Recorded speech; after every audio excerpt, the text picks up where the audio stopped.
Hello, world. Uh,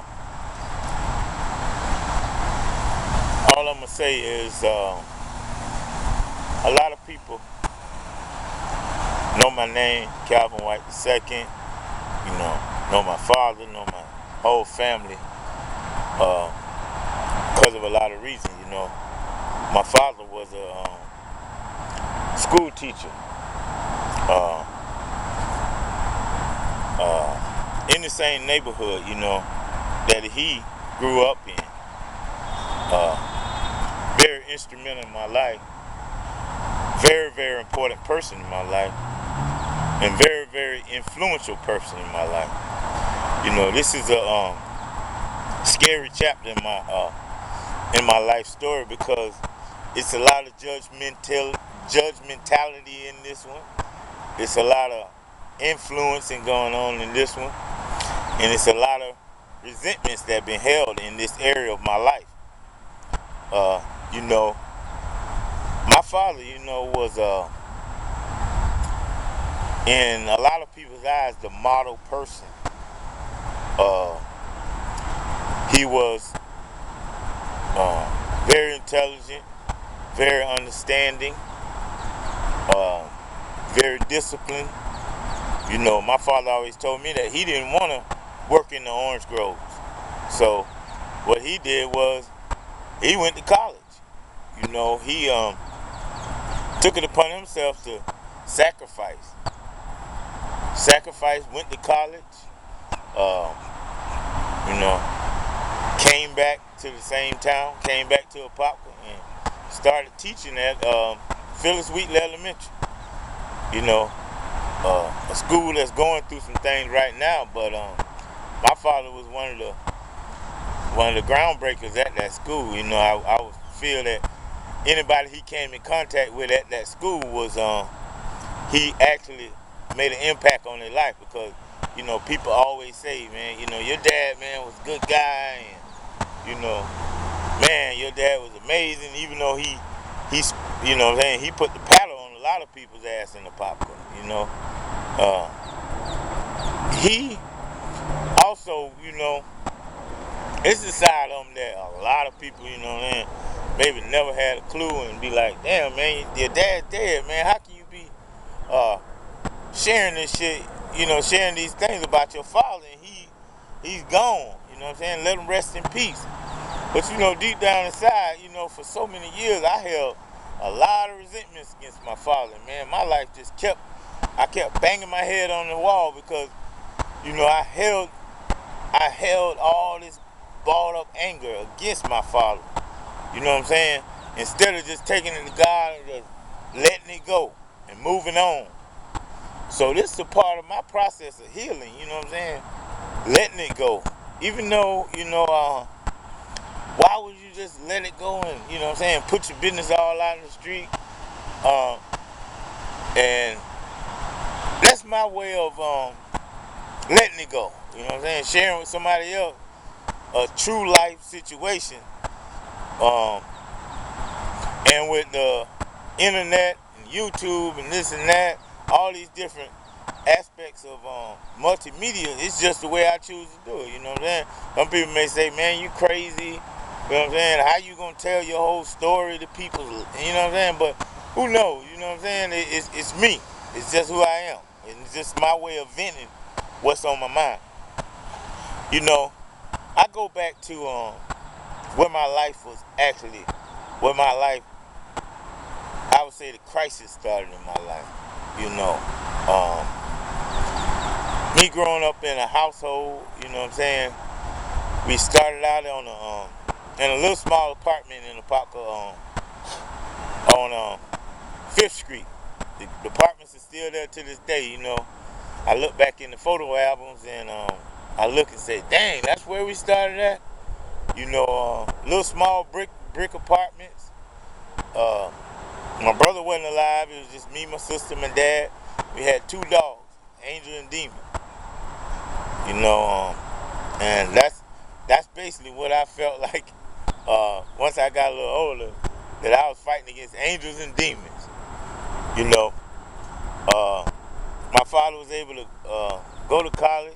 save up enough money, and we built our own house. You know what I'm saying? It was customized. It was on the property of the whites. You know, special made house. You know, it sit right at the top of the hill in Lake Jewel. If you coming up the hill, Celeste Street, you run dead square in the middle of the house. And as I got older, I asked my dad, I said, well, why'd you put it like that? And he said, well, he didn't want nobody to miss his house on the block. So he put it dead in the middle of the road. Beautiful house. Big property in the back. And during these times, my dad was a PE teacher at Phyllis Wheatley, and he was also he got all the leftover food from the school, what they call slop. And my dad figured out that man, I can use this extra food, you know what I'm saying? So my dad was a pig farmer too. So all the free food he got from Phyllis Wheatley, he started a pig farm in the back. And he tried to get me, to help him do this and help him do that. And I'm like, man, I already got people, you know what I'm saying? They smell our whole house everywhere, you know what I'm saying? So I'm already dealing with, people picking at me, man, your dad got pigs, and you know what I'm saying, and all this and that, and wow, I'm dealing with all kinds of issues, you know what I'm saying? And I really, really didn't want anything to do with the life my father was trying to get me to get incorporated. That was just being a man and working for what you got. I shunned that activity I shunned that part of what he was trying to instill in me.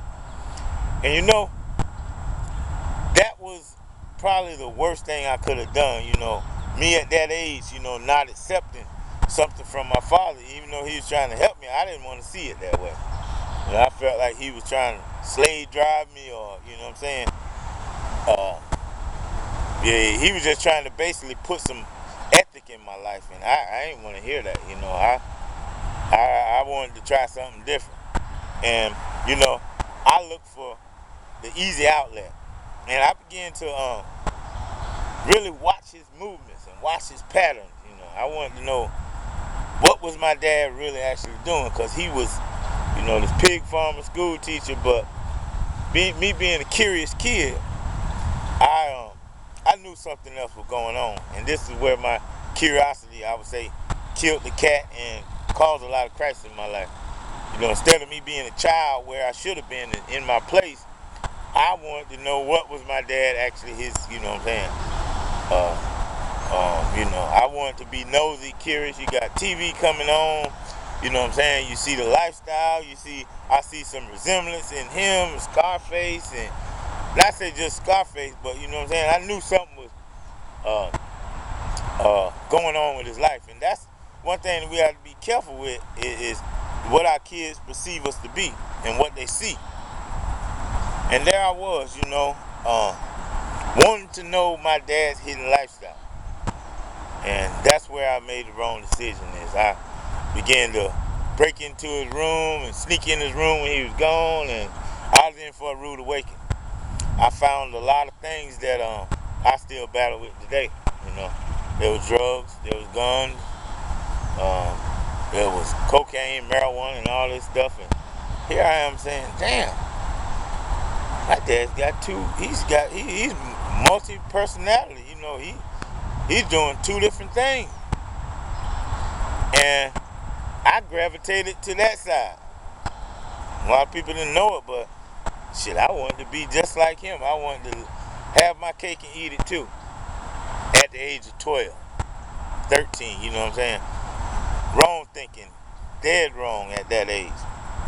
So I began to steal these drugs from him, you know what I'm saying? I began to take weed to school, take cocaine to school. I was living two lifestyles too. I was a DJ and I was a dealer. Selling weed, using coke in high school. Who does that? You know what I'm saying? I was dysfunctional then. Did what it took to graduate, but man, I was like, I didn't know what to do. I didn't know which way I was going. the drugs and alcohol took me away from setting goals. So I wasn't going to be nothing because I had that in my system. Deep down inside, you know, what I know now, that was my deterrent. That stopped me from being anything that God desired for me to be. You know, and here I am today at the age of 40. Still not made a decision yet, but I made a decision now, and that's to get all this stuff off my chest and share it with anybody who will listen in order to move on and to right my wrong, because it's easy to say I've got past it, but have I really buried it? Have I really moved on? And I really believe that this is one of the outlets of me being able to kind of let some things go and move on. You know, I don't want to go into complete details of what my father actually, how the in-depth me and him got into using drugs and selling drugs and all that, but it was a painful experience, you know what I'm saying? And this is my one way of not holding my dad accountable for my actions, what I did, because my ass didn't have no business being 12 years old wanting to go into that room, but I did. So my wrong in that was I should have stayed in my position as being a child. So I can't blame him for being a man at his, you know, because he didn't get in any trouble until my 12th grade year of high school when he got busted. But my lifestyle had definitely been altered. But I don't blame him for anything that I did. He holds some,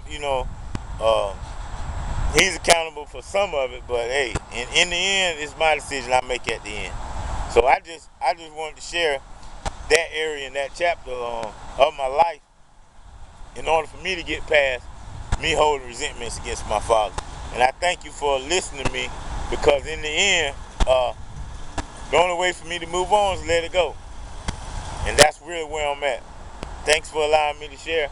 And as I close, God grant me the serenity to accept the things I cannot change, the courage to change the things I can, and the wisdom to know the difference. And that's the key. Knowing what I can change and what I can't change. I can figure what I can do and can't do, but hey, it's all about moving on. You know what I'm saying? And I'm at the point in my life where if it helps me to let it go on camera, that's what I'm gonna do. And this is where God led me to begin to express myself, to hear myself. You know what I'm saying? Sometimes letting it go, you get a different aspect on it, and your life changes. So sometimes it's good to confess some things and just let them go and let it be. You never know. I never know what I get out of this until I go back and listen to it. Because I can talk all day long, but how has it helped me change? That's what it's all about, change. Because I know I don't want to be who I was in the past. I want to be better than I was yesterday. And this is one of the avenues of me beginning that change. Thanks for allowing me to share. Thanks, Mia, for allowing me to come into your whatever, iPod, computer, phone screen, or whatever. And there's more to come, It's a process I'm going through, and just bear with me. I hope you were able to get something out of what I was able to share, because it's definitely helping me. And thanks for allowing me to share. Peace.